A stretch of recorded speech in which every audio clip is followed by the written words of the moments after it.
İlahi ruhən bizi də apar Hüseynimin Kərbəlasına indi, hələ buradan apar bizi. Ruhən gedək, İmam Hüseynin hərəmini tutaq, hamısını deyirəm, evdə oturanlar. Qop bu dünyadan, get Kərbəlaya. Arzu etmişdim, nəsib ola mənə dəvətin gəlsin, qonaq olum yenə. Oraylı bir dünya değil, başka alemdir. Bu dünyadan kopub. Kərbəla dünya değil ki.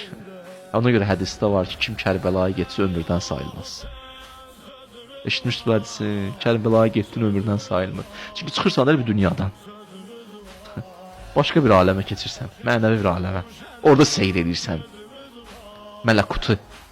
Sanki bir mələkutun bir, belə de, mələkut aləmindən bir yerə düşmüş parçadır Kərbəla. Nəhriyəl qəmdə batanaya salam kaş əbəl fəzlə, yenə qonaq olam Kərbəlasız mən, axı necə qalam bu ərbəyin